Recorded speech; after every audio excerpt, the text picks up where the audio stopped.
So I'm going to go ahead and get started. This webinar will be about 30 minutes, and I'm going to be talking about my book, The Blended Course Design Workbook, A Practical Guide, which is available right now for pre-order from Stylus. It will be coming out in November of this fall. And I wanted to show you the galley just so you can get a sense of the size of the book. It's relatively small, easy to carry around. If this was something you were going to use for a faculty development program or something, I think it's manageable in terms of assigning it to folks. I wanted to also share just my brief background. I was in faculty development for about 5 years, directing a center for teaching and learning in Boston, and that was actually where the book started. And so when I was writing it, I was really thinking about the faculty audience, but also the faculty development audience. And that's why I wanted to host these webinars, to talk really faculty developer to faculty developer about how I think people could potentially use this book. So I'm going to shift to some slides, and then I'm going to come back at the end to do some Q&A about the book if you have any questions after I chat through some of the slides from today. The slides are available on the book's website under Faculty Development Resources if you want to see them there. So I'm going to go ahead here and switch over to show you my screen and pull up my slideshow here. And then let's see if we can make this a little bit bigger. All right. So hopefully you can see the slides and the screen, and if you have any trouble, if they're not kind of changing as I'm chatting, please let me know in the chat feature.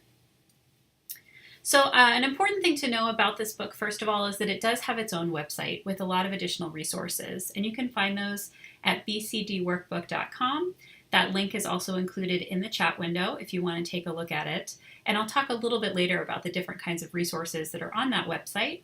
You can also contact me directly through my email, which is in that chat window, contact@katielinder.work, or on Twitter, where I'm at Katie_Linder. So in this webinar, I wanted to talk just briefly about how I'm defining blended learning in the book, what I think faculty and students need to know about blended teaching and learning. I want to offer a chapter overview so you get a sense of what's in the book, talk a little bit about the book features, and some faculty development program ideas.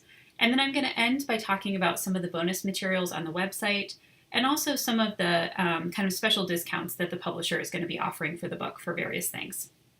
So let's get started. So blended learning is becoming increasingly popular as people are putting more and more technology into the classroom. And the definition that we use in the book is one that I really want to clarify, because I think a lot of people think about blended learning as just the addition of technology. But in the book, I talk about it as a replacement model, where face-to-face course time is actually replaced with online content delivery. And that means that face-to-face course time is actually cut by 1/3 to 1/2, while the credit hours are staying the same. So if a class is being taught typically twice a week in a more traditional face-to-face model, when it shifts to blended, it might only be taught once a week. And this is pretty important to know because it requires additional technology integration and online content on behalf of the instructor, but it can also allow for more autonomous, active, and independent learning on behalf of the student because they're spending more of their learning time online. So in the book, I'm pretty clear about the benefits and the challenges of blended. Some of the benefits are that it can certainly create more time for active learning in class. And this is definitely when you incorporate a flipped model of teaching and learning alongside blended. And another thing that we clarify in the book is that we aren't conflating flipped and blended. You can certainly have one without the other.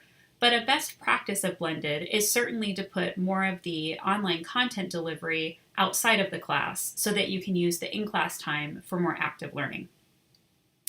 Blended also lets students experience course materials in a range of ways. It works very well for differentiated instruction because students can choose the different models and methodologies that they might use to learn the material, and they can also pick the time frame in which they want to do that as well. It's more autonomous and independent learning for students, which can lead to more student buy-in. And it also offers faculty a new skill set for their teaching. And I think that's one of the most exciting opportunities that blended can offer for many of our faculty. But blended also certainly comes with its challenges. it requires more upfront design and planning. And one of the biggest concerns that I've heard from faculty is definitely, does it take more time? And I do think that it does, particularly upfront, to make sure that everything is aligned and that faculty feel really confident and comfortable with the technology tools they're using. There's definitely a learning curve of technology and active learning for faculty and for students.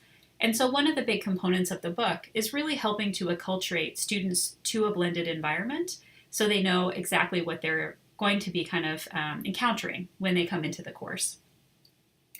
In blended environments, faculty really do need to give up some control over the learning because so much of it does happen outside of the classroom. And for some faculty, this can be challenging, and it's something that we certainly discuss in the book. And also, faculty often need assistance with the design for a blended classroom. And this is definitely a challenge on some campuses, but it's also a real opportunity to create a partnership between a teaching and learning center or an instructional designer or any other resources that you might have on campus that faculty might need to use to design their course. Some of the things that I think faculty need to know about blended teaching and learning environments is definitely a clear definition of what blended teaching is. And I think that replacement model is an important component for them to know, and it does help to keep them from creating what is a common issue with blended courses, which is a course and a half. So if all you do with a typical course is add in technology, sometimes you end up adding in too much and it becomes, beyond what the typical credit hours would be for that course. So by faculty knowing that you're actually removing some things in order to replace them with online, I think really helps with that issue and makes sure that students are getting the appropriate amount of material for one course. Faculty also do need to know that blended course design requires more upfront design and planning. It is very hard in a blended course for faculty to do week-to-week planning, and typically blended courses are almost fully designed before they're launched. This allows for more time during the term for faculty to be communicating with students via email and via other technology tools. So it balances out, but I do think that upfront planning is really important for faculty to know. I think also faculty may assume that students really understand technology better than we do just because of their generation, but it's important for them to know that students typically have used and been raised with technology for more social reasons, and they may not be as experienced with it for learning. Now, this is certainly changing as more students are using technologies in their high school classrooms, but it's really important for faculty to know that they may need to acculturate students to learning environments that are more technology-based. Also, I think it's important to know that for faculty that students might struggle with time management and with the more autonomous learning environment. They also might push back a little bit with the active learning components of the class. And so all of these things are really important to build in when you're acculturating students to a blended environment to let them know what they need to expect before they even start. And then the last thing I think faculty should know is that blended environments aren't about kind of incorporating every technology tool. They should really try to think about, one tool at a time. And in the book, we recommend just 1 to 3 tools a term in terms of new things that they might be introducing to the classroom. And this really helps to keep them from being overwhelmed and also their students from being overwhelmed. In terms of what students need to know, one of the most important things is that blended courses are not easier than face-to-face courses. And this is a common misconception among students because they think because they're spending less time in the face-to-face classroom, it'll be easier.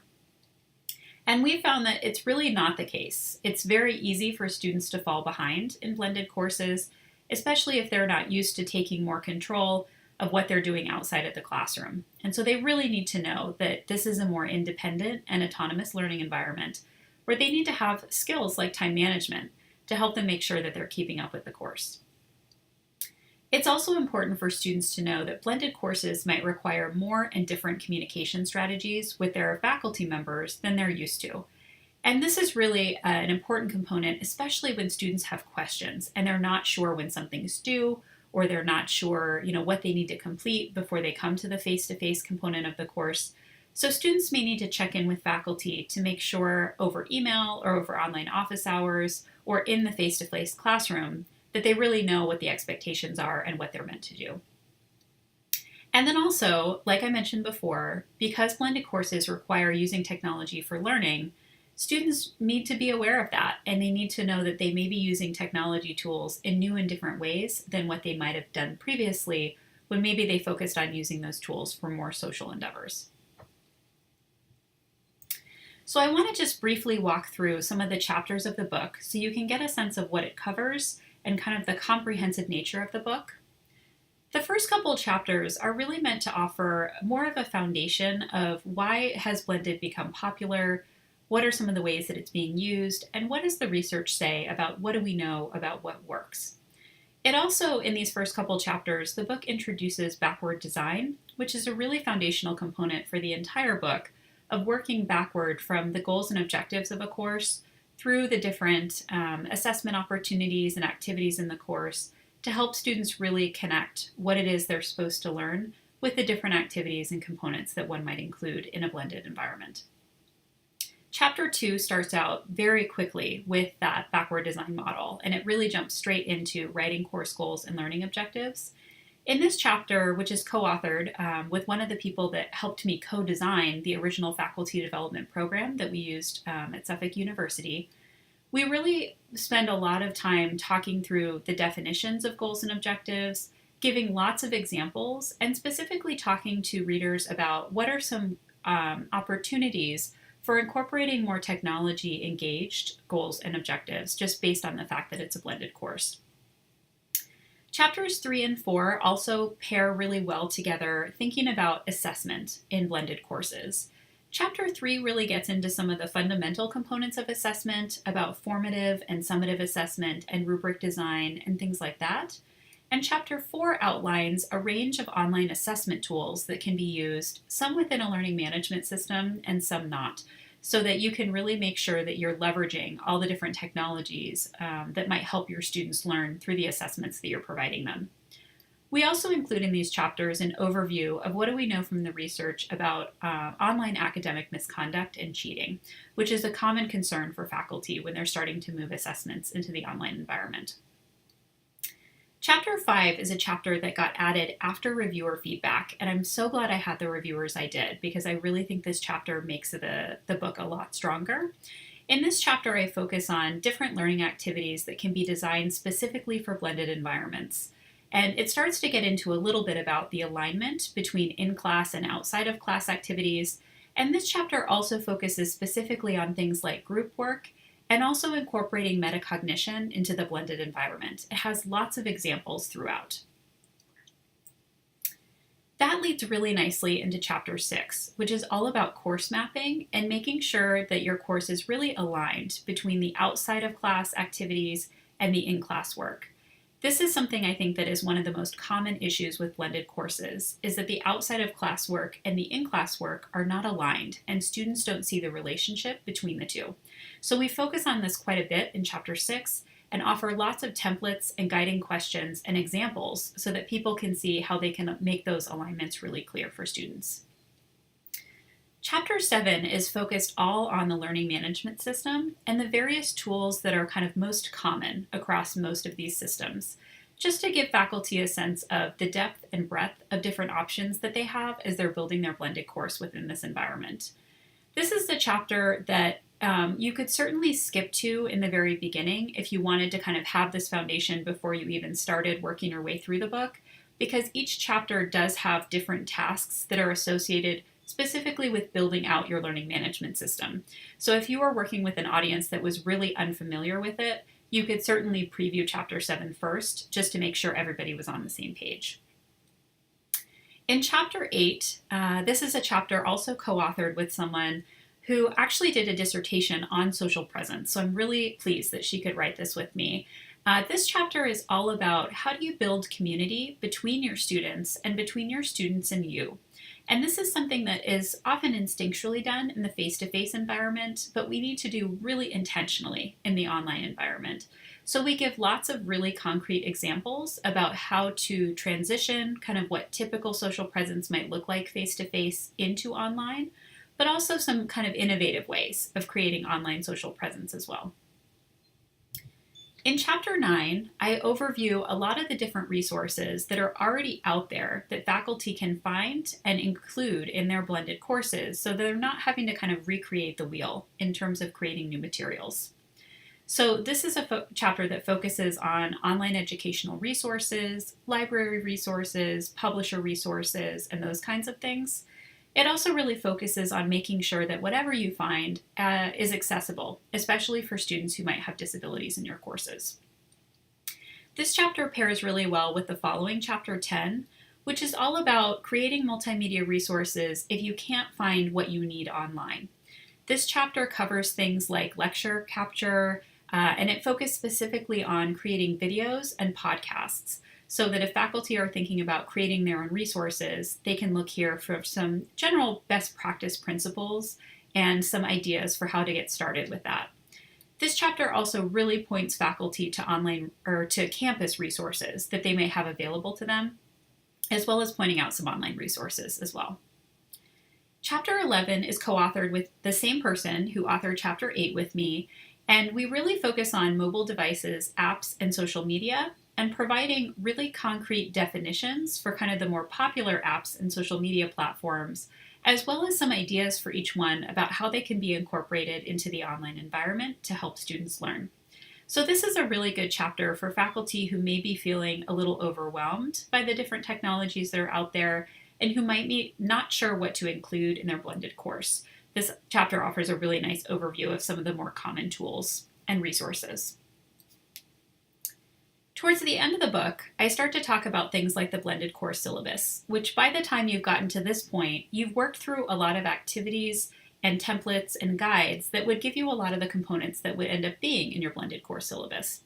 So in this chapter, there's lots of examples from blended syllabi that faculty have drafted with different components that are specific to the blended course.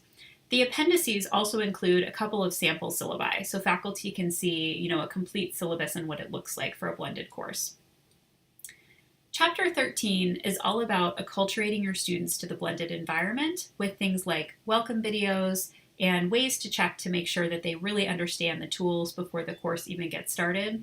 It includes a lot of examples from current blended instructors, but is really about, kind of testing the assumptions that we think we know about what our students know about blended.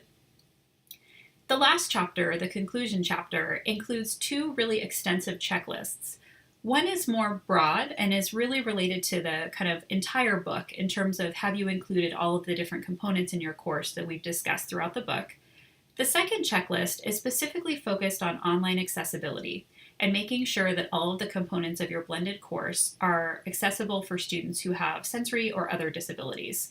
And this is a checklist that was created in partnership with a colleague of mine, Kirsten Beeling, who's a director of disability services. And this is an aspect that is really woven throughout the book to make sure that accessibility is included in all of the different components of a blended course. The book ends with a glossary and also has some appendices which include those sample syllabi that I mentioned, some additional research citations, a weekly combined task list of all of the different tasks that are included chapter by chapter, so you can see them all in one place rather than, going to each chapter individually, and several other resources as well. And then, of course, the book also has its references. Some of the additional book features that I think are really helpful for faculty who are reading the book on their own, but also potentially for faculty development programming, is research overviews that are included in each chapter that tell readers the latest that we know about what's working with blended teaching and learning and the different components that each chapter covers. There's interactive elements throughout, including templates and checklists. There's practical examples from blended instructors in many of the chapters.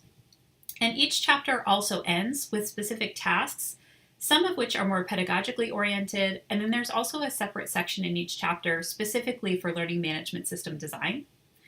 And each chapter also ends with questions for faculty and administrators that really help you to connect the content of the book with what's specifically going on your campus.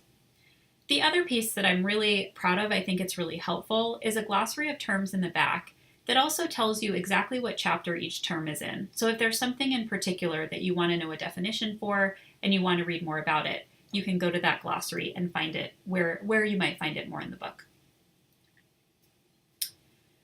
In terms of faculty development programs, this is something that I really thought about a lot as I was writing the book and also developing the bonus materials for it.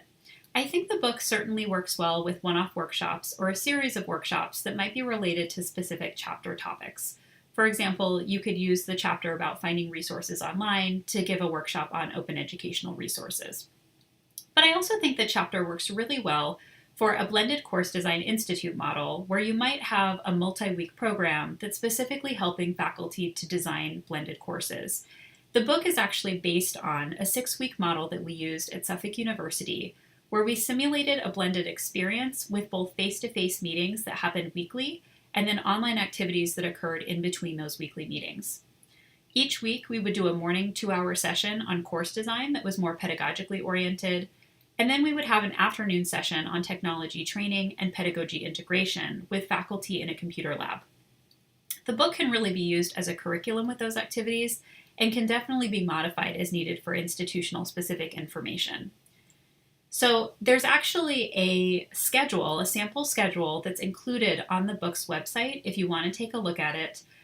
This is a schedule that we used at Suffolk University, but you could certainly modify it for your needs. But it gives you a sense about some of the kinds of topics of the book and how they might be blended into a kind of course design institute if that was something that was of interest to you. On the book's website, I've also created handouts for most of the templates and interactive activities that are included in the book. And these are all on the book's website, broken out by chapter, and they're PDFs, so they can easily be printed out. There are certainly components of the book where I think people might want to do multiple drafts. For example, the chapter on course goals and learning objectives, people might want to be kind of iterative with their process of creating those. So I wanted to make sure that people could use the book and write in it if they wanted to, but also have these PDF handouts if they wanted to do that as well. I also think the handouts lend themselves really well to faculty development programming, and you can certainly go on and peruse them to see if they might be of use to you, even if you decide not to buy the book. Maybe there's something in the handouts that's helpful. I've also created some audio commentary, and that's included on the website as well. It's also available in iTunes. And these are just audio clips that are usually just a few minutes each about different aspects of the book, how it came to be, certain components where I just wanted to provide a little more commentary. And eventually, later on this month, I'll be doing some interviews with my co-authors, and those will also be available as part of the audio commentary for the book as well. I've created a What is Blended Learning slide deck that can be used in a presentation for faculty, students, and administrators, and this is also included on the website under Faculty Development Materials.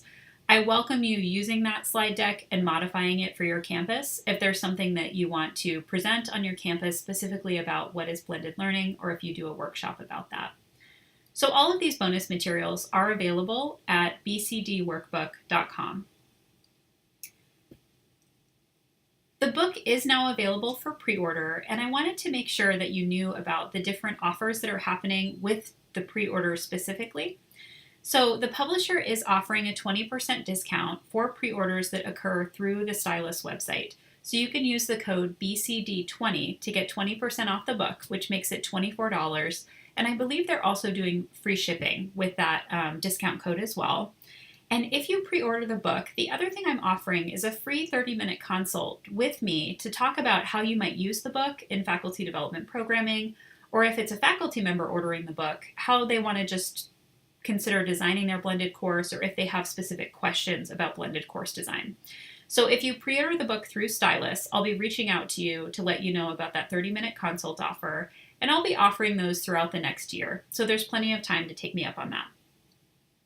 If you end up deciding to use the book for faculty development programming and you want to do something like a bulk order, the publisher is offering 40% off of bulk orders. And this is something that you can do. Contact me directly and I can put you in contact with the publisher to make sure you get that discount for the bulk orders. They need a little bit of time to make sure that they can pull it together. But I think that that's something that's really helpful for faculty developers who are thinking about using it for programming. That 40% discount code also counts if you do any kind of special event around the book. So, for example, if you invite me to come in and do a webinar for your faculty and you decide to buy the book associated with that, you can get a 40% discount. Or if I come to speak on your campus about blended course design or something along those lines, you can also get a 40% bulk discount for the book. In early 2017, I'm also going to be releasing some information about a virtual book tour that I plan to host in February.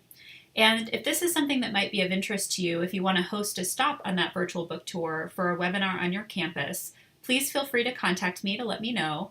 I'm also, I have a newsletter that's on the website. That's probably the easiest way to find out about upcoming author and book events and different discount codes and things like that. So if you're interested, feel free to sign up for that newsletter on the website. I send out an email just once a month letting people know what's the latest that's going on with the book and with different author events and discount codes. So please feel free to look into that if you would like. So that is my presentation. I'm going to go ahead and bring my video back here. Here we go. And I wanted to just open it up if anyone has any questions about the book or any of the bonus materials or faculty development programming related to the content of the book. The best way to ask a question is asking in the chat feature on the right side of the screen. There's also a component for questions at the bottom of the screen if you have anything that you want to ask about the book.